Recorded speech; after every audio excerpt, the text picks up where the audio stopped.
established by Mexico to attract foreign corporations, mostly Americans, some Europeans as well. And I went there in the early 1990s, and we looked at the factories, and they were really state-of-the-art, modern factories producing all kinds of products. And I said, well, I would like to now meet and go to the homes of the workers who work in the factories.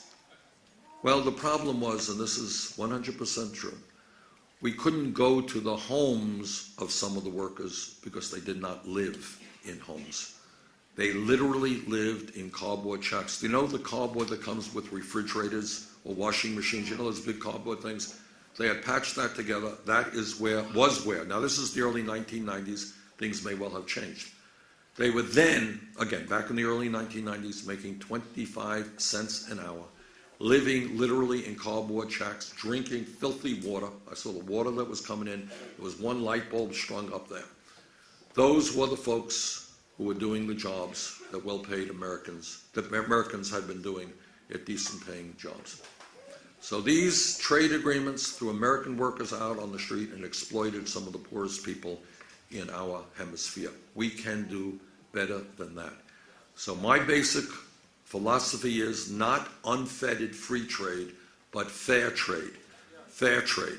Protecting the needs of American workers, treating poor people around the world with respect. But we can help poor people around the world without destroying the middle class of this country. And that's what we've got to do.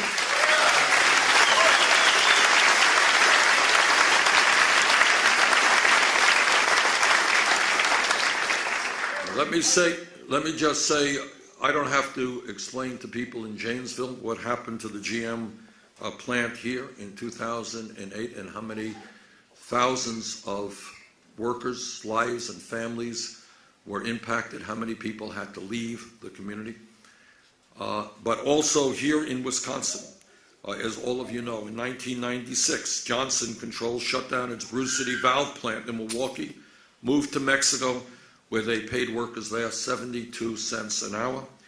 Last year, Johnson Controls threw another 277 workers in Milwaukee out on the street, moved to Mexico, China, and Slovakia, even though this company was making record-breaking profits. And that's the point to be made. As often as not, these guys are already making good profits here in the United States. You know, and it's just the question of making more money by moving abroad. 15 years ago, Briggs & Stratton was Wisconsin's largest private employer with 11,000 manufacturing workers. Today, it only has 2,500 workers in Wisconsin after it moved plants to Mexico and China. Master Lock and Tower Automotive now employ more workers in Mexico than Wisconsin. And Rockwell Automation has slashed its union workforce in Milwaukee from 6,000 down to just 300. As it moved plants to Mexico, China, and the Dominican Republic. That is the story of disastrous trade policies. And not only have these trade policies cost us millions of jobs, they have done something else that we don't talk about very much, and that has helped us into the race to the bottom. Do you know what I mean by that? You take a look at the automobile industry. You know, there's some discussion. We are gaining jobs, new manufacturing jobs in automobiles and in other areas. That's good news. But what they forget to tell you is the wages of the new jobs are significantly lower than what the wages used to be. So you got an older worker working alongside of a younger worker, and that younger worker may be making 50% of what the older worker made. And the reason for that, and I'll tell you another story. In Louisville, Kentucky, piece in I think it was the New York Times. In Louisville, General Electric was expanding its manufacturing. And somebody said to the guy, well, you know, how come you're coming back into Kentucky here? Why are you expanding manufacturing? The guy said, well, look, we've looked at all of the numbers, and because wages are going down so much in the United States, we can hire people in manufacturing now for whatever it was, 11, 12 bucks an hour. Workers here are more productive than in China. You don't have to worry about transporting from China. So it pays to grow in Kentucky. Point is that our wages now are catching up to China's. That is not the direction we want to go in. All right? So what we have got to do is create an entire economic program that works for the middle class. We should not see a shrinking middle class, a disappearing middle class. Yes, the very good news is the economy today is better than it was when George W. Bush left office and we were losing 800,000 jobs a month.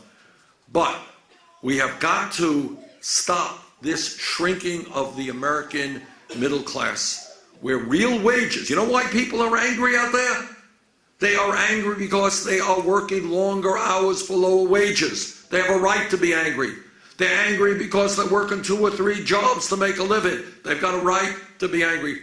They are angry because they are scared to death about what happens to their kids. What kind of jobs are going to be available for the younger generation? Which, by the way, if we don't change this economy, this younger generation, for the first time in the modern history of America, will have a lower standard of living than their parents. That is the American dream in reverse. We cannot allow that to happen. And we will not allow that to happen.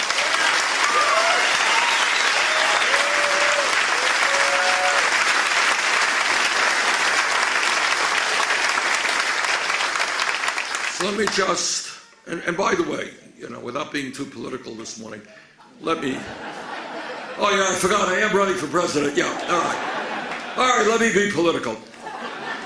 On the issues of trade, Secretary Clinton and I have very, very different perspectives.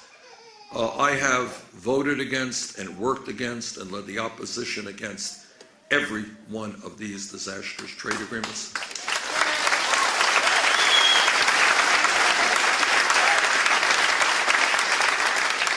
Secretary Clinton has supported virtually every one of these trade agreements, and I'm glad that she's going around the country talking about the need for more manufacturing.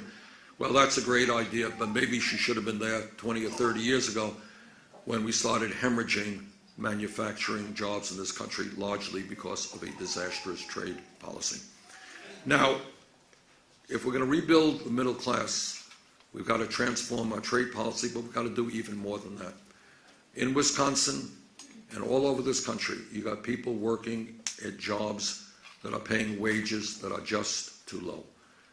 Right now, as you all know, the federal minimum wage is $7.25 an hour. In my view, that is a starvation wage. I was in Detroit, Michigan a year ago, and I talked to some people who were working at McDonald's for $7.25. Some of these people had kids. They couldn't even get 40 hours a week. They're working for 20 hours a week, $7.25, getting on a bus, going to another McDonald's, and probably going to a third one in order to make barely enough income just to survive. But you know, you can do the arithmetic as well as I do. You multiply $8 an hour by 40 hours a week. You talk about rent, you talk about health care, talk about putting food on the table, keeping the house warm, paying rent, you know, keeping your car running. You don't make it on $8 an hour. So I believe that we have got to raise the minimum wage to a living wage, and that living wage is $15 an hour.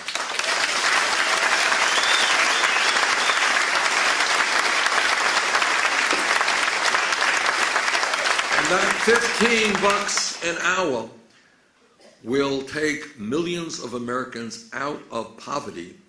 And the other thing that it will do, it'll put some disposable income into the hands of people who don't have it right now. There are millions of people out in this country now, after they pay the rent and after they pay the heat bills and their phone bills and their electric bills, you know what they have in their pocket? They got nothing. They can't go out to eat, they can't buy stuff. And if we raise the minimum wage, you're going to have a whole lot of money out there where people can begin to start purchasing products. When they purchase products, they create jobs. And that's what we've got to do. And by the way, when we talk about equitable wages, not just raising the minimum wage, we need to deal with this problem right now where women are making 79 cents on the dollar compared to men.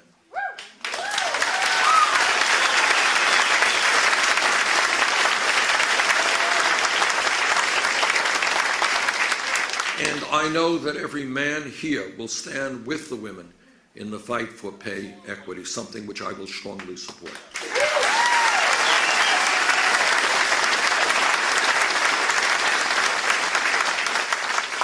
What this campaign is about is asking people to think outside of the box, outside of the status quo, outside of the options that the media often presents to us. You know, you can choose this or this. Those are not necessarily the choices that we have to make.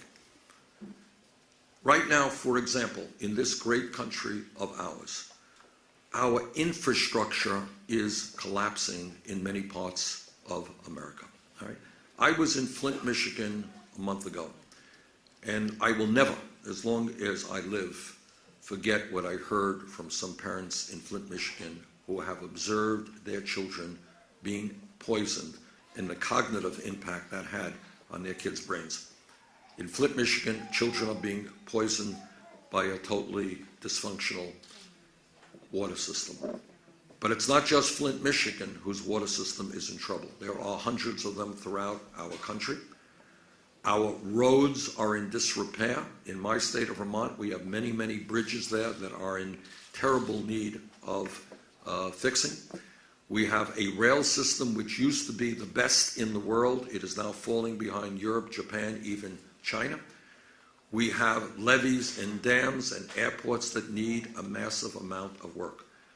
We have proposed and introduced legislation to put $1 trillion in 5 years to rebuild our infrastructure. We will create over 11 million decent-paying jobs doing that.